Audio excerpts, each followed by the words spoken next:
प्रभु के वचन में चलने से पहले आइए हम प्रार्थना करें। सर्वशक्तिमान परमपिता परमेश्वर, हम आपके नाम को धन्यवाद देते हैं। इस घड़ी इस समय प्रभु जी आपने हमारे जीवन में जो समय ठहराया है, आपने बड़ा सुंदर मौका दिया हमें कि हम आपके पवित्र मंदिर में आकर आपको महिमा दे सकें, इकट्ठा होकर इबादत कर सकें, आराधना कर सकें, आपके नाम को धन्यवाद की भेंट अर्पित कर सकें। मेरे खुदा, जिन बच्चों ने प्रभु जी आज धन्यवाद किया, जिन्होंने गवाही सुनकर और जिन्होंने गवाही देकर आपको धन्यवाद दिया, जिन्होंने तन मन धन से किसी भी प्रकार से आज आपके राज्य की सेवकाई के लिए भेंट और विश्वास को बोया, मेरे पिता स्वर्ग से प्रतिफल देने वाले आप परमेश्वर हैं। सबकी ब्लेसिंग, सबकी चंगाई, सबको आशीष देने वाले आप परमेश्वर हैं। मैं तेरे पवित्र नाम यीशु के नाम में मांगता हूं, यीशु मसीह नासरी के नाम में आज हर एक जन की गवाही बने, हर एक जन आज बड़े आनंद के साथ मेरे पिता आपको महिमा देने पाए। बोलो आमीन। जोरदार ताली बजाकर प्रभु को धन्यवाद दे और निकालें प्रभु के वचन से। इफिसियों, आज के वचन को सुनने से पहले जरा कुछ बात ध्यान से सुने। जिनके बच्चे बीमार हैं, जिनके बच्चे नशे में हैं, और जो बच्चे बेरोजगार हैं, बेरोजगार करना कुछ चाहते हैं लेकिन कर नहीं पा रहे हैं, और बहुत सारे माता पिता जिसके कान हो वो सुन ले, बहुत सारे मम्मी डैडी अपने बच्चों के भविष्य के लिए दिन रात चिंता में पड़े रहते हैं, और बहुत सारी माताएं अपने आप को कोसती हैं। ध्यान से सुने, अपने आप को कोसती हैं कि मैंने अपने बच्ची का रिश्ता गलत कर दिया। अपने बच्चों के रिश्ते को देख करके मैंने उसका जीवन अपने हाथों से बर्बाद कर दिया। एक रिश्ता गलत हो गया लेकिन बाद में डाइवोर्स हो गया, या कोर्ट में आप अपनी बच्ची को लेकर परेशान हैं। ऐसी माताएं, ऐसे बहन, ऐसे भाई जो अपने आप को कोस रहे हैं। हो सकता है आपने कोसना बंद कर दिया होगा, लेकिन जब भी आपका ध्यान उस ओर जाता है तो बहुत सारे माता पिता अपने आप को कोसते हैं, अपने आप को, कि मेरे कारण मैंने अपने बच्चों के भविष्य को बर्बाद किया। नहीं, कारण आप नहीं है। बहुत सारे बच्चे अपने माता पिता पर उंगलियां उठाते हैं, तूने मेरे लिए क्या किया है, तूने मेरे लिए क्या किया है। और तेरे वजह से अपने माता पिता को बोलते हैं कि तुम्हारी वजह से, तुमने मुझे टाइम पे पैसा नहीं दिया, तुमने मुझे कारोबार खोल के नहीं दिया, मेरा वीजा लगाने का जब समय था मुझे तुमने पैसे का जुगाड़ नहीं किया, मैंने एक जमीन बेचने को कहा था, तुमने मेरी मदद नहीं की। ऐसे बहुत सारे लोग ताना मारते हैं। जब आपने अपने बच्चों की मन की बात को पूरा नहीं किया, अपने हृदय को कठोर करके रखा, तो बच्चे हो सकता है आपको ताना मार रहे हैं, तो भी माता पिता परेशान होते हैं। और अगर माता पिता के डिसीजन के द्वारा बच्चों का कोई नुकसान हो तो भी माता पिता परेशान होते हैं। और अगर बच्चे तरक्की ना करें तो लोग ताने देकर मारते हैं, तुम्हारे बच्चे नाकामयाब हैं, तो भी माता पिता परेशान होते हैं। और अगर बच्चे घर में खाली बैठ जाएं तो भी माता पिता परेशान होते हैं। घुमा फिराकर बहुत सारे माता पिता हैं, और कुछ माता पिता ऐसे हैं जो अपने माता पिता के लिए परेशान हैं कि मैं जीवन भर सेवा नहीं कर पाया अपने माता पिता की। मेरे कहने का मतलब है, जितनी भी परेशानियां, जितनी भी दिक्कत, जितनी भी प्रॉब्लम आपके इर्द गिर्द घूम रही हैं, जो परिस्थितियां, जो हालात आपके दाएं बाएं घूम रहे हैं या घूम रहे थे, आज आपको यह बात स्वीकार करनी होगी। ध्यान से सुने, अगर आपको अपने घर में शांति चाहिए, अगर आपको अपने घर में बढ़ोतरी चाहिए, कामयाबी चाहिए, सफलता चाहिए, अपने जीवन में, अपने बिजनेस कारोबार में बढ़ोतरी चाहिए, मैं ऐसे नहीं बोल रहा हूं। जो मैं बोल रहा हूं मुझे मेरे खुदा ने कहा कि जब तू वेदी पर जा, कि जो हालात, जो परिस्थितियां तुम्हारे घर में बन चुके हैं, जो प्रॉब्लम, समस्याएं जो चल रही हैं, उन समस्याओं से आप छुटकारा पाना चाहते हैं। और कुछ समस्याएं बच्चा पैदा होते ही, जैसे जिनके बच्चे मंदबुद्धि पैदा हो जाते हैं और जिनके बच्चे टॉयलेट और बाथरूम भी बेड पर करते हैं, कुछ व्हील चेयर पेशेंट किसी कारण, एक्सीडेंट के कारण या कोई भी कारण से घर के अंदर कोई पेशेंट का आप सामना करना, पेशेंट को संभालना, बहुत बड़ी बात है ये कि परिवार के लोग एक पेशेंट को संभालते हैं और वो पेशेंट अपने आप को बोझ समझता है और बोलता है कि मैं अपने परिवार पर बोझ हूं, इससे अच्छा मैं खुद ही अपने आप को मार लूं या मैं मर जाऊं। जो पेशेंट है, अगर वो भी मेरी आवाज को सुन रहा है तो आज अपने दिलो दिमाग से इस बात को निकाल दे कि तू पेशेंट है, तू बोझ है। और अगर कोई पेशेंट की सेवा कर रहा है, अपने माता पिता की सेवा करने वाला है, अगर आपको अपने माता पिता या परिवार के लोग अगर बोझ लग रहे हैं, लगते हैं बोझ, अगर कमाई कम हो, अगर धन की व्यवस्था ठीक से ना हो, आपके पास टाइम की कमी हो, पैसे की कमी हो, तो आपको सामने वाले बोझ दिखाई देते हैं। आपको अगर अपने रिश्तों में, बहुत सारे लोग रिश्तों में बोझ समझते हैं कि मेरा रिश्ता यार बेफालतू की, बिना बात के मैंने ये रिश्ता अपने गले में घंटी बजाकर डाल लिया है। कई लोग ऐसा बोलते हैं, शादी के रिश्ते को, ये तो घंटी गले में बंध गई है, बजा अपने आप बजती रहेगी और नहीं बजेगी तो मुझे बजानी पड़ेगी, और नहीं भी बजाऊंगा तो अपने, ऐसे बहुत हंसी मजाक में लोग, बहुत सारे लोग बोलते हैं। आप अपने रिश्तों को बोझ समझते हैं। आप आज से अपने रिश्तों को बोझ समझना बंद करें, क्योंकि जो शादी आपकी हुई है, जो बच्चा पैदा आपके घर में हुआ है, जिसकी कोख में तूने जन्म लिया है, जो तेरी मां है, जो तेरी बहन है, ध्यान से सुनना, जो संतान तेरी गोद में पैदा हुई है, तेरे हाथों में खेल कूद कर बड़ा हुआ है, जो बच्चा, वो बच्चा किसी तुम्हारे रिश्तेदारी में पैदा नहीं हुआ, वो बच्चा तुम्हारे पड़ोस में 3 घर छोड़कर पैदा नहीं हुआ, वो तुम्हारे ही घर में क्यों पैदा हुआ है। और तुम्हारी जो नानी है, तुम्हारी जो दादी है, उसका नाम, अगर कोई नाम है उसका, फॉर एग्जाम्पल अगर कोई नाम, कोई बलबीर भाई है, तो बलबीर, तेरे भाई का नाम करमबीर, तेरे भाई का नाम करमबीर, या बलबीर तेरे भाई का नाम परमजीत है। तेरे ही भाई का नाम परमजीत क्यों है? वो परमजीत किसी और का भाई भी हो सकता है। अगर आज आपको बात की गहराई समझ में आ गई तो आपके घर से कलेश, दर्द, पीड़ाएं, टेंशन, चिंता, बीमारियों के श्राप और कर्जा अभी के अभी उखड़ेगा, अभी के अभी उखड़ेगा, अभी के अभी। आमीन। कल या परसों नहीं। और जवान बच्चे, जवान भाई और बहनें, जो बच्चे दिन रात परमेश्वर में बढ़ना चाहते हैं, जो लोग करना कुछ चाहते हैं लेकिन हो नहीं रहा, सब के सब किसी ना किसी उलझन में फंसे हैं।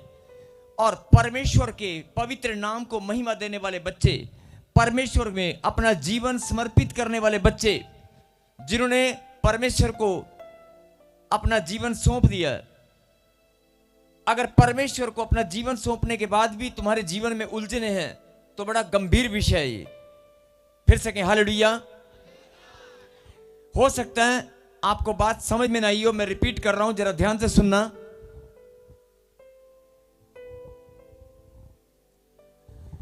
जिस घर में आप पैदा हुए हैं,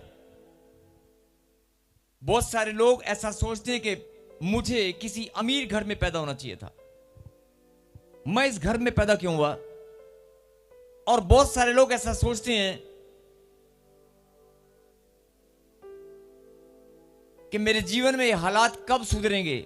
लगता है मैं, अपने आप को मनुष्य मानते हैं, मनुष्य अपने आप को फेलियर मानते हैं। तो आज परमेश्वर आपको बोल रहे हैं, ध्यान से सुनना, अगर खुदा को आप अपना जीवन दे चुके हैं, अगर खुदा को आप अपना जीवन सौंप चुके हैं, या खुदा के कलाम को आप जानते हैं, पढ़ते हैं, इसमें लिखी बातों को मानते हैं, तो आपको एक बात आज सीखनी होगी। बोलो आमीन। अगर परमेश्वर के पवित्र नाम को आपने अपने जीवन में ग्रहण किया है तो आपको एक बात सीखनी होगी। और अगर ये बात आपको आज समझ में आ गई तो मैंने कहा ना, जीवन के सारी की सारे बोझ, सारी बीमारियां, सब क्लेश आज खत्म हो जाएंगे। आमेन। आज परमेश्वर आपको बताना चाहते हैं, मैं रिपीट कर रहा हूं, ध्यान से सुने। अगर आपके घर में कोई पेशेंट है, उस पेशेंट को आप बोझ समझना बंद करें। और अगर पेशेंट अपने आप को बोझ समझ रहा है परिवार के ऊपर कि मैं अपने परिवार पर बोझ हूं, तो वो पेशेंट भी सुन ले कि तू भी अपने आप को बोझ समझना बंद कर। और अगर पत्नियां अपने पति से दुखी है, परेशान है कि मेरा जीवन में ये निकम्मा पति, निठल्ला निकम्मा या बेरोजगार, या मेरा रिश्ता उसको पसंद नहीं है, या आप रिश्तों को आप जी रहे हैं लेकिन रिश्ते काट रहे हैं, मतलब जबरदस्ती के आप जी रहे हैं, तो आज से आप अपना मन फिराएं और उस रिश्ते में, जैसे मैंने कहा खुदा के कलाम में मिठास है, आज खुदा के कलाम की मिठास आपके रिश्तों में मिठास लेकर आएगी। सिर्फ आपको बात को समझना है। बोल हालेलुया। जो परमेश्वर आपके जीवन भर आपको समझाने का प्रयास परमेश्वर ने हो सकता है बहुत बार किया होगा, आपको समझ भी आया होगा, लेकिन आज फिर परमेश्वर आपको ये बात समझाना चाहते हैं। जिस चीज से आपको दिक्कत है, जिस चीज से आपको प्रॉब्लम है, जो प्रॉब्लम आपके जीवन में सामने खड़ी है, उसे आप, अगर तो प्रॉब्लम बीमारी बन के खड़ी है, वो बीमारी चली जाएगी। जो भी प्रॉब्लम है सचमुच में खत्म हो जाएगी। लेकिन सबसे पहले आप अपने परिवार के जो मेंबर हैं, जो रिश्ते हैं, जो आपके रिलेशन हैं, आपके दादा दादी, मां बाप, भाई बहन, पड़ोसी, जो रिश्ते हैं, ध्यान से सुनना, जो आपके रिश्ते हैं, भले ही आपकी बातचीत नहीं है, लेकिन उनके अंदर आपको मिठास लेकर आनी होगी। उन रिश्तों से आपको प्रेम रखना होगा। यह परमेश्वर की इच्छा है। बोलो आमीन। आमेन। और एक दूसरे को बोझ समझना बंद करें और अपने आप को मनुष्य बोलना या निकम्मा बोलना या एक दूसरे को निकम्मा बोलना बंद करें। आप बोलना शुरू करें कि मेरा बेटा निकम्मा नहीं है, मेरा बेटा दुनिया का सबसे कामयाब बेटा है। आप बोलना शुरू करें। अभी तक आप नेगेटिव बोलते हैं, आप पॉजिटिव बोलना शुरू करें। आपके हालात, आपकी परिस्थितियां बदलेंगी। और अगर आपके घर में कोई बहू है, उसके पास बेटा नहीं है, उसके पास बच्चा नहीं है, तो आप ताना मारना, आप मुंह से कुछ नहीं बोलती हैं, लेकिन मुंह से नहीं बोलती हैं, ध्यान से सुनना, लेकिन किसी रिश्तेदारी में, किसी पड़ोस में जब आप बैठती हैं, हाँ साड़ी भी बहू 10 साल हो गए ना, काका नहीं होया, आपने मुंह से बोल दिया ना, आपके दिल में कितनी खट्टास है, वो खट्टास को आपको बंद मिटाना होगा। भले हाँ बेटे कोई, लेकिन पीठ पीछे यार मेरे काके मेरे जिन्नी कमाई थी सारी उजाड़ती। पीठ पीछे अपने ही बच्चों के सामने आप नहीं बोलते, लेकिन पीठ पीछे निंदा और बुराई आप जी भर कर करते हैं। ये निंदा बुराई अपने रिश्तों में करना बंद करें। आप फैसला लें कि आज से मैं कोई निंदा बुराई नहीं करूंगा, किसी और की नहीं, अपने ही रिश्तों की, अपने ही परिवार के मेंबर की आप निंदा बुराई दिन रात करते हैं। अपने ही बच्चों की आप निंदा बुराई, अपने ही रिश्तों को बोझ समझते हैं। यह चीज आपको फैसला लेना होगा कि आज से मैं अपने रिश्तों को, चाहे मेरी मम्मी है, मेरे दादा है, दादी है, बूढ़ा है, बुजुर्ग है, पेशेंट है, बीमार है, कोई भी है, मैं बोझ नहीं समझूंगा। और दूसरा, मैं अपने रिश्तों को बोझ नहीं समझूंगा और मैं अपने ही रिश्तों में किसी की भी निंदा बुराई और चुगली नहीं करूंगा। बोलो आमीन। अगर ये फैसला आपने आज कर लिया तो आज आप एक ऐसी आशीष लेकर जाओगे जो जीवन भर आपको नहीं मिली, वो आज मिलेगी। बोलो आमीन। और मैं विश्वास करता हूं कि आपका हृदय सचमुच में आज परिवर्तित है। आज एक रूपांतर समझते हो, रूपांतरण, एक आपका हृदय आपका जीवन, आपका शरीर रूपांतरित हो चुका है। बोलो आमीन। आमेन। आप समझ रहे हो? अगर आपने हृदय परिवर्तित कर लिया, आज फैसला ले लिया, तो परमेश्वर ऐसा फैसला आपके लिए लेंगे, शैतान के मुंह पे ऐसा थप्पड़ लगेगा, वो बीमारियां, वो कर्जा, वो बांझपन का श्राप अभी के अभी ऐसा उखड़ कर चला जाएगा, आप हैरान हो जाएंगे। आमेन। और मैंने कहा ना, मैं अपने मन से, अपने मन से नहीं बोल रहा हूं, मुझे पवित्र आत्मा ने कहा कि जब तू वेदी पर जाएगा तो ये बात तू मेरे बच्चों को समझाना। और जो ऑनलाइन देख रहे हैं हिंदुस्तान के कोने कोने से, सभी ब्रांच वाले, अपने परिवार में, अपने रिश्तों में, अपने बिजनेस कारोबार में और अपनी जॉब के अंदर, जहां जॉब करते हैं, ध्यान से सुनना, जहां आप जॉब करते हैं वहां पर, हाँ जी ये काम, बाद में ऐसे गर्दन, जब देखो मेरे को काम पकड़ा देता है, जब देखो। अभी आप उसके सामने, अपने बॉस के सामने या अपनी ऑफिशियल कुलीग के सामने आप बिल्कुल प्यार से बात करेंगे, हेलो सर, आगे गुड मॉर्निंग सर, बाद में गंदा हाथ लगा दिया, छी जी, सारा दिन बेकार जाएगा। ये छोटी छोटी बातों में, यस, आप ऐसा करना बंद करें। ये बहुत बड़ी गलतियां हैं जिनका बहाना शैतान लेकर आपकी ब्लेसिंग को रोकता है। आपके स्वभाव को बदलना होगा। बोलो आमीन। आपके स्वभाव को आपको बदलना होगा। चाहे आपके परिवार का कोई भी मेंबर है, सास है, बहू है, भाई है, बहन है, बेटा है, माँ बाप, कोई भी हो, पेशेंट हो, कुछ भी हो, आपको बदलना होगा। बोलो आमीन। अगर आप खुदा की संतान है तो आपको बदलना होगा। खुदा का स्वभाव आपके अंदर होना चाहिए, परमेश्वर का स्वभाव आपके अंदर होना चाहिए। बोलो आमीन। वो प्रेम करने वाला परमेश्वर है और वो चाहता है मेरे बच्चे भी एक दूसरे से प्रेम रखें। बोलो आमीन। निकालें परमेश्वर के कलाम से इफिसियों की किताब और 2 अध्याय और 13 और 14 आयत को हम पढ़ेंगे। 2 का 13 और 14 जल्दी से पढ़ेंगे, जल्दी से। पर अब मसीह यीशु में तुम जो पहले दूर थे, रुक। पर अब मसीह यीशु में तुम जो पहले दूर थे, मसीह यीशु में तुम जो पहले दूर थे, आगे, मसीह के लहू के द्वारा मसीह के लहू के द्वारा निकट हो गए हो। निकट हो गए हो। आप समझ रहे हो? आगे पढ़, आगे पढ़। क्योंकि वही हमारा मेल है जिसने दोनों को एक कर लिया और अलग करने वाली दीवार को जो बीच में थी ढा दिया। बोल हालेलुया। पर अब मसीह यीशु में तुम जो पहले दूर थे, मसीह यीशु में तुम जो पहले दूर थे, मसीह के लहू के द्वारा निकट हो गए हो। अगर परमेश्वर ने अपना बलिदान न दिया होता, यीशु मसीह ने लहू ना बहाया होता, तो मेल मिलाप परमेश्वर से नहीं होता। लिखा तुम दूर थे लेकिन उसके लहू के द्वारा अब निकट हो गए हो। मतलब अगर यीशु मसीह के बलिदान पर तुम भरोसा करते हो, उसके लहू बहाने पर तुम्हारा ईमान कायम है, अगर तुम धन्यवाद करना जानते हो, यीशु के बलिदान को, उसके बलिदान को तुमने धन्यवाद किया है और तुम विश्वास करते हो कि उसका बलिदान मेरे लिए था, तो उसके लहू के बहाने से तुम परमेश्वर के नजदीक हो गए हो। बोलो आमीन। मसीह के लहू के द्वारा निकट हो गए हो, क्योंकि वही हमारा मेल है जिसने दोनों को एक कर लिया और अलग करने वाली दीवार, मेरे पीछे बोलो, और अलग करने वाली दीवार, फिर से बोलो, और अलग करने वाली दीवार। अब कहीं सोच रहे होंगे ये अलग करने वाली दीवार क्या है, किसकी दीवार की बात हो रही है?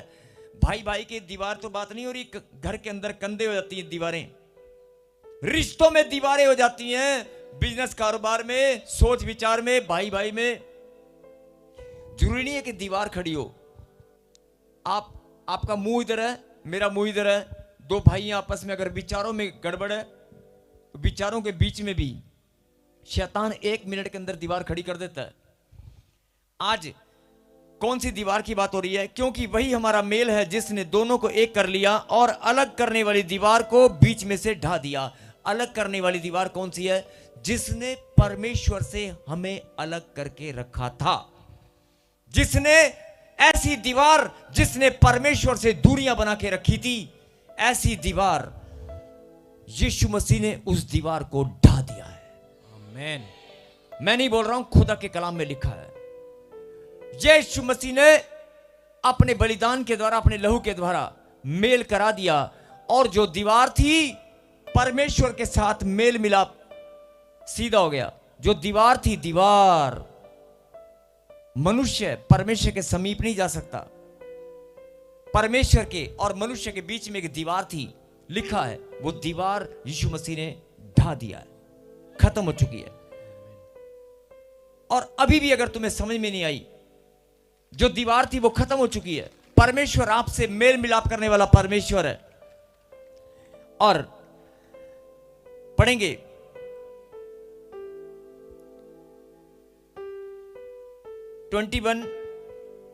इसी का 21, जिसमें सारी रचना एक साथ मिलकर प्रभु में एक पवित्र मंदिर बनती जाती है, 22, जिसमें तुम भी आत्मा के द्वारा परमेश्वर का निवास स्थान होने के लिए एक साथ बनाए जाते हो। बोल हालेलुया। जिसमें सारी रचना एक साथ मिलकर प्रभु के एक पवित्र मंदिर बनती जाती, और जिसमें तुम भी आत्मा के द्वारा परमेश्वर का निवास स्थान होने के लिए एक साथ बनाए जाते हो। किसका निवास स्थान होने के लिए? तुम, परमेश्वर के और तुम्हारे बीच में एक दीवार थी, उसे यीशु मसीह ने ढा दिया। एक दूसरे का हाथ पकड़कर बोलो, जागते रहो।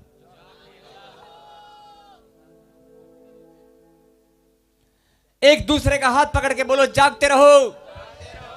बोलो, दीवार ढह चुकी है, दीवार ढह चुकी है, दीवार गिर चुकी है, दीवार गिर चुकी है।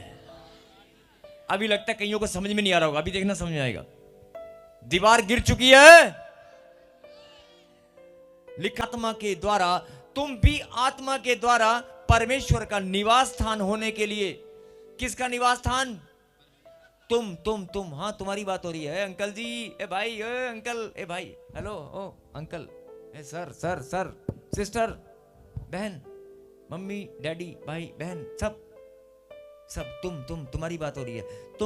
तुम्हारा शरीर, तुम्हारी बात हो रही है। तुम्हारी परमेश्वर का निवास स्थान, परमेश्वर का निवास स्थान। किसका निवास स्थान? अभी बहुत सारे लोग रो रो के प्रार्थना करते हैं, हे प्रभु तू कहां है, मैं तुझे ढूंढ रही हूं। प्रभु कहता है, मैं तो तेरे अंदर निवास स्थान बना के बैठा हूं, तुझे पता ही ढूंढती रहे। इतने सालों के तू बाहर ढूंढ रहा, मैं तेरे अंदर हूं। बोला हालेलुया। लिखा है, मैं नहीं बोल रहा हूं, लिखा है। परमेश्वर का निवास स्थान होने के लिए एक साथ बनाए जाते हो। तुम, ये तुम्हारा शरीर परमेश्वर का निवास स्थान। बोला हालेलुया। अभी समझ में आया? अगर तुम परमेश्वर से बात करना चाहते हो, परमेश्वर से डायरेक्ट रिलेशन बनाना चाहते हो, उसकी आवाज को सुनना चाहते हो, सुनो, अगर तुम परमेश्वर की आवाज को सुनना चाहते हो, उससे बात करना चाहते हो, उसके दर्शनों को देखना चाहते हो, तो लिखा है तुम उसका निवास स्थान हो। तुम उसका निवास स्थान हो, और जो बीच में दीवार थी वो यीशु के बलिदान के द्वारा, उसके लहू के द्वारा खत्म हो चुकी है। आमीन। और उसके अलावा फटाफट जल्दी से पढ़ेंगे यूहन्ना की किताब और 1:12।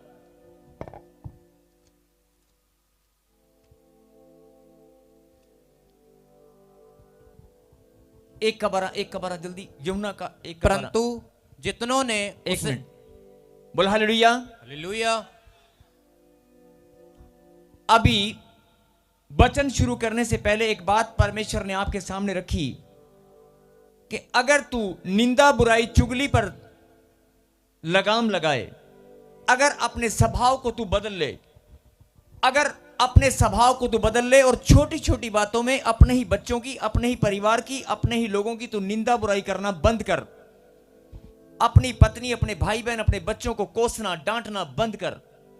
मतलब परमेश्वर चाहते हैं कि तू प्रेम रख।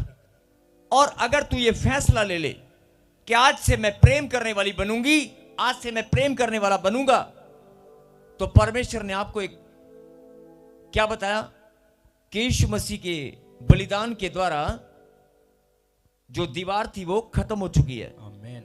और तुम मेरा निवास स्थान हो। और अगर परमेश्वर तुम्हारा निवास स्थान है, तुम्हारे अंदर वो बसता है, तो वो तुम मुझसे बात कर सकते कि नहीं? कर सकते हो। लेकिन तुम बात किससे करते हो पता है? तुम्हें आवाजें किसकी आती हैं? ओए दर्द, ओ मेरी बाजू, मैं सो के उठती हूँ तभी बाजू दर्द, आए हाय चीसां पै रही हैं, हाय गोडे का दर्द, हाय पैरों का दर्द, हाय शुगर, हाय फोन बजते ही नाम आते ही हाय कर्जा आ गया, फोन देने पैसे दे हुन। संसारिक चीजें दर्द पीड़ाएं, ध्यान से सुनना, संसारिक चीजें दर्द पीड़ाएं, शारीरिक मानसिक पीड़ाएं आपके ऊपर हावी हैं। क्यों? इसलिए क्योंकि जो निवास स्थान परमेश्वर का है उसमें निवास किसी और का है, उसमें निवास किसी और का है, यह है ही नहीं। बोला हालेलुया। हालेलुया। उस पर कब्जा किसी और का है। लेकिन खुदा तुम्हें क्या बताना चाहते हैं? सुन ले मेरी बेटी, सुन ले मेरे बेटे, पढ़ अब इस कलाम को। परंतु जितनों ने उसे ग्रहण किया, जितनों ने उसे ग्रहण किया, उसने उन्हें परमेश्वर की संतान होने का अधिकार दिया। परमेश्वर की संतान होने का अधिकार दिया। अर्थात उन्हें जो उसके नाम पर विश्वास रखते हैं। अर्थात जो उसके नाम पर विश्वास रखते हैं। बोलो हालेलुया। हालेलुया। परमेश्वर ने कहा कि मैंने तुम्हें अपनी संतान होने का अधिकार दिया है। अपनी संतान होने का, अगर तू मेरी संतान होने का अधिकार तेरे पास है तो बीमारी, प्रॉब्लम, समस्याएं तेरे ऊपर अधिकार कैसे जमा सकती हैं? अगर ध्यान से सुनना, अगर कोई बच्चा अपंग पैदा हुआ है, मंद बुद्धि पैदा हुआ है, जब वो पैदा होता है आपको लगता है, तो बहुत सारे माता पिता, दादा दादी पता क्या बोलते हैं? आ की पैदा करता तू, अब बच्चा ना तुरदा है ना चलता है, यार उसकी मां ने उसको पहले से प्लान करके पैदा किया। एक एग्जाम्पल देकर बता रहा हूं, नहीं वो पुरखों का श्राप, कोई दंड है उसके ऊपर, वो खुदा का न्याय है। लेकिन आपकी पीढ़ियों में कभी भी कोई बच्चा अपंग पैदा नहीं होगा, आपके बिजनेस कभी भी टेढ़े मेढ़े नहीं होंगे, आपका धन कभी कीड़ा नहीं लगेगा, आमीन। आपके धन को कभी कीड़ा नहीं लगेगा, आपके घर में कोई नुकसान नहीं होगा, आपकी गाड़ियों में 50 रुपए का नोट पंचर में भी नहीं जाएगा, आमीन। आपकी गाड़ियों का 1 रुपया भी नुकसान नहीं होगा, आमीन। आपके चलने फिरने में, आपके उठने बैठने में, आपके खाने पीने में 24 आवर आपके अंदर आनंद की अनुभूति बनी रहेगी। आमीन। आप चलते फिरते उठते बैठते मुस्कुराते रहेंगे, आप आनंदित रहेंगे। क्यों?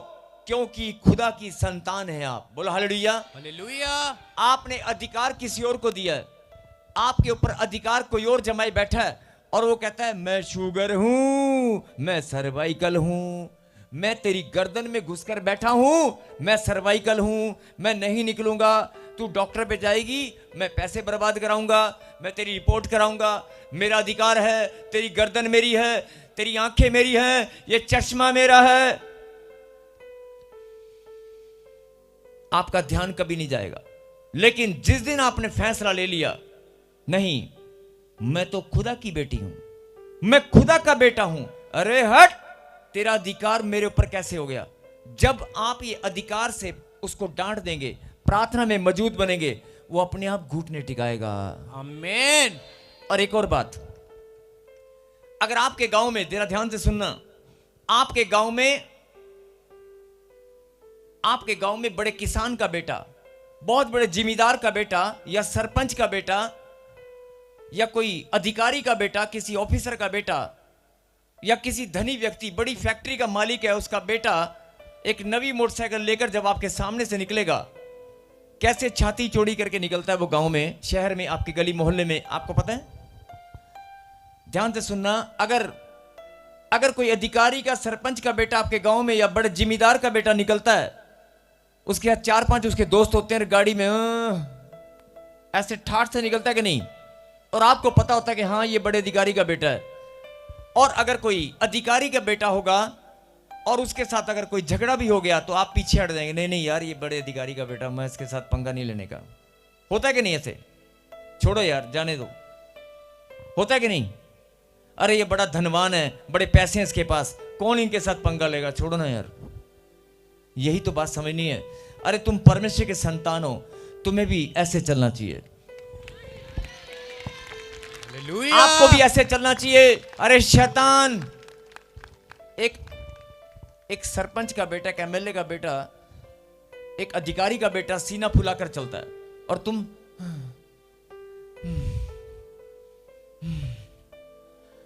पीछे आगे जाना किथे है, इधर पता ही नहीं है।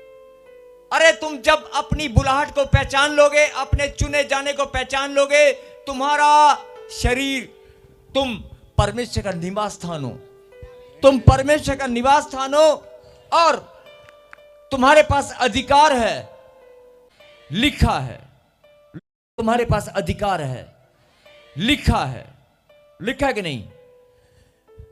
जितनों ने उसे ग्रहण किया, उसने उन्हें परमेश्वर की संतान होने का अधिकार दिया है। एक अधिकारी का बेटा, एक एमएलए का बेटा, या एक बड़े धनवान, बड़ा धनी व्यक्ति हो कोई, नहीं, उसकी बेटी या उसकी वाइफ कैसे चलती है मालूम है ना? पता कैसे चलती है? किसी दुकान पे भी जाएगी तो पता ना कैसे चलती है। और आप 1 किलो सेब लेना कि रहने दो, चल छठ बरा कल लवांगे, रहने दे यार 1 किलो सेब ना अज ना सेब छठ बरा अमरूद नाल ही गुजारा कर ले, सेब रहने देने। बच्चे ने कहा कि सेब वाली रेडी चल गई सी, सेब वाली रेडी चल गई। जे मेहमान घर में आएंगे, बिस्कुट के आपके डब्बे कहां कहां छुपे होते हैं, बच्चे खा जाते हैं निकाल निकाल के, नहीं? आप ढूंढते हैं, एक 5 रुपए का बिस्कुट या 10-20 रुपए का बिस्कुट भी आपको छुपा के रखना पड़ता है, नहीं? फ्रूट, अरे क्या कर रहे हो यार, फ्रूट आपको घर में, मिठाई का डब्बा, नहीं नहीं नहीं। जब आप पैसे जोड़ के रखते हैं, अचानक कोई मेहमान टपक गया ना, अचानक कहीं बेइज्जती ना हो जाए, अगर आप खुदा की संतान अपने अधिकार को जानती हैं तो पता क्या करोगे? कुर्सी निकालकर बाहर बैठोगे, हाँ आजा भाई, कोई है, कोई मेहमान आज, 4-5 डब्बे पड़े, खाने वाला कोई है? ये फर्क होता है। हाँ जी, जूस पीना है? मेरी बात समझ रहे हो? आपका लाइफस्टाइल चेंज हो जाएगा, आपका सोचना, उठना, बैठना, चलना फिरना सब कुछ चेंज होगा। होगा कि नहीं? कैसे? अब आप कहोगे प्रॉफिट जी 2 दिन तो हम सोच लेंगे, तीसरे दिन को 2 दिन तो हम सोच के चल लेंगे हमको, लेकिन तीसरे दिन कोई पैसे पूसे ना आए तो आएंगे, आएंगे। यही तो परमेश्वर तुम्हें बताना चाहते हैं। हालात बदलेंगे, अरे जिंदगी बदलेगी। पहले सोचना शुरू कर, और खाली सोचना नहीं, स्वीकार कर, स्वीकार, मानना शुरू कर। अरे तू खुदा की बेटी है, तू परम ईश्वर, सृष्टि की, इस कायनात की सबसे बड़ी शक्ति, सुप्रीम पावर की संतान है तू। आमीन। अरे क्या बात कर रहा है यार, हल्के में ले रहे हो क्या? परमेश्वर की संतान होकर तेरी आंखों में आंसू आएंगे, परमेश्वर की संतान होकर तुझे रोना पड़ेगा, परमेश्वर की संतान होकर अधिकार है तेरे पास। एक 10 रुपए के बिस्कुट के लिए, 200 रुपए के फ्रूट के लिए तुझे सोचना पड़ेगा। जितनों ने उसे ग्रहण किया है कि यीशु मसीह मेरा मुक्तिदाता, उद्धारकर्ता, जीवित परमेश्वर है, जितनों ने उसे ग्रहण किया है, उसने उन्हें संतान होने का अधिकार दिया है। संतान, बेटा और बेटी ऐसे नहीं बनाया जाता।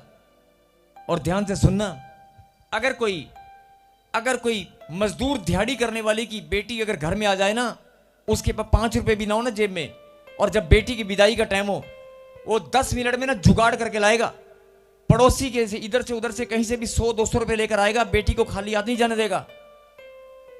मेरा परमेश्वर तो सृष्टि का राजा है।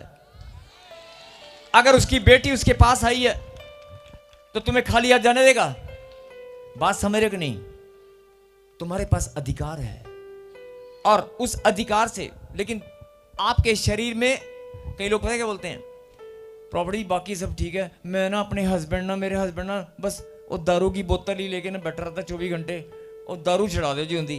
यार प्रॉपर्टी जी ने थोड़ा ना दारू छुड़ानी है। वो दारू या नशा आपका बच्चा कैसे छोड़ेगा? जब तू अपने अधिकार को पहचान लेगी। तुमने तो खुद घुटने टिका रखे उसके सामने, हाँ जी रोटी बन गई है, खानी है, पैक बुक हो गए तो साइड पे हो जाओ, चलो। आप तो खुद उसके सामने घुटने टिका के बैठे हैं। मैं लड़ाई करने की बात नहीं कर रहा हूं, लेकिन आप प्रार्थना में, आप बीमारी का सामना, नशे का सामना, हालात और परिस्थिति का सामना घोषणा करें। आप प्रार्थना करें, मैं परमेश्वर की संतान हूं, मेरे पास अधिकार है, और यह अधिकार काम करता है। यह अधिकार जो है ना काम करता है। ये अधिकार काम करता है तब जब आप अपने स्वभाव को बदल लेंगे, जब आप प्रार्थना में मजबूत बनेंगे। ये अधिकार काम करता है तब जब आप प्रार्थना में मजबूत बनेंगे, जब आप फैसला करेंगे कि आज से मैं अपने स्वभाव को बदल कर रहूंगा, आज से मैं प्रेम करने वाला बनूंगा, आज से मैं निंदा बुराई और चुगली नहीं करूंगा, आज से मैं घोषणा किया करूंगा, I am blessed, I am son of God, मैं परमेश्वर की संतान हूं। बोलो आमीन। आमीन। जिनको अपना अधिकार समझ में आ चुका है, जिनको अपना अधिकार पता चल चुका है, यह बहुत बड़ा गिफ्ट है। और जाओ इस अधिकार को इस्तेमाल करो। बीमारियों को, शैतान को, अपने चश्मों को, अपनी बीमारियों को, अपनी रिपोर्ट को डांट दो जाकर। 3 दिन लगातार डांटना, ए गंदी बीमारी, ए सर्वाइकल, मेरे शरीर पर, मेरे पिता का ये शरीर मेरे परमेश्वर की रचना है, मैं उसकी बेटी हूं। क्योंकि रोटी किसको खानी पड़ती है? ध्यान से सुनना, पीछे वाले दाएं वाले, अगर रोटी बनकर तुम्हारी थाली में सामने आ जाए, सब्जी, शाही पनीर और रोटी तुम्हारे सामने, तो खाएगा कौन? अरे कौन खाएगा? आप खुद उठाकर खाएंगे ना। यही बात परमेश्वर बोलता है, अधिकार मैंने दिया है। जैसे रोटी तुम्हारी मम्मी देती है ना, जैसे तुम्हारी पापा मम्मी या तुम्हारी बीवी तुम्हें रोटी देती है ना, उठाकर खाते हो ना, इस्तेमाल करते हो ना, ऐसे ही परमेश्वर बोलता है मैंने अधिकार दिया है, कर इस्तेमाल, उठा हथियार, अधिकार का हथियार उठा ले और बोलना शुरू कर। बीमारी 3 दिन लगातार तू से डांट, कर्जे को, लेकिन करना पड़ेगा। अपने स्वभाव को बदल, प्रार्थना में बढ़ और अधिकार का इस्तेमाल कर, घोषणा कर और बोल, ए बांझपन का शराब चल निकल, मेरे जीवन में तेरा कोई काम नहीं, तेरा अधिकार नहीं है, मैं परमेश्वर की संतान हूं, मेरे पास अधिकार है, मैं परमेश्वर की बेटी हूं, मेरे खुदा ने सबको आशीष दी है, मुझे भी मेरी आशीष मिलेगी। आमीन। आप बोलना शुरू करें, आप डांटना शुरू करें, उस हथियार को इस्तेमाल करें। सबसे बड़ा हथियार आपके पास है, आपके पास अधिकार है। बोलो आमीन। आमीन। फिर से, जितनों ने उसे ग्रहण किया है, मेरे पीछे बोलो, जितनों ने उसे ग्रहण किया है, उसने उन्हें अपनी संतान होने का अधिकार दिया है। अर्थात उन्हें जो उनके नाम पर विश्वास करते हैं, जो विश्वास करते हैं। बोलो आमीन। आपके पास अधिकार है। 3 दिन मैंने बोला, ये भविष्यवाणी है। 3 दिन अपनी प्रॉब्लम्स, अपनी जो बीमारी है, जो घर, जो भी, उसको डांट दें, घोषणा करें, मैं परमेश्वर की संतान हूं। अभी मैंने एक बात और बताई ना, कि अगर कोई बड़ा अधिकारी, सरपंच का बेटा या बड़ा धनी व्यक्ति बड़ी अक्कड़ के साथ चलता है, बड़ी गाड़ी में सीना फुलाकर, आप सीना फुलाकर नहीं चल सकते हैं।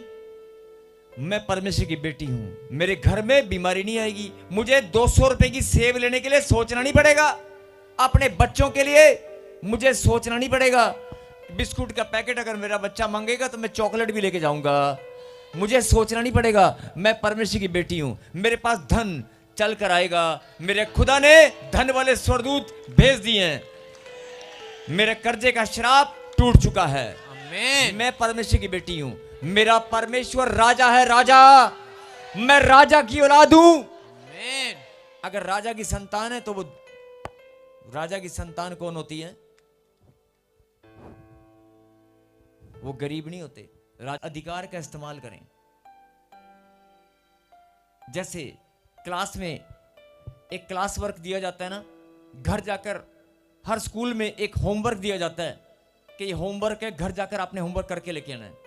तो ये होमवर्क है आपका, जब तक आप चर्च में दोबारा नहीं आएंगे 3 दिन 2 दिन आप डांटते रहना, कर्जे को, बीमारी को, नशे को, लड़ाई को, झगड़े को, अपने घर में जो क्लेश हैं, जो भी चिंताएं हैं, जो भी टेंशन है, उसे डांटते रहना। मेरे पास अधिकार है, मेरे पास अधिकार है, मैं परमेश्वर की बेटी हूं, मैं परमेश्वर का बेटा हूं। शैतान, बीमारी, सर्वाइकल, कर्जा, शुगर, चल, तेरा अधिकार खत्म हो चुका है, मैं परमेश्वर की बेटी हूं। आप बोलते रहना, और जो बोलेंगे मेरे पीछे बोलो, मेरे पास अधिकार है, मैं परमेश्वर की संतान हूं। कहें आमीन।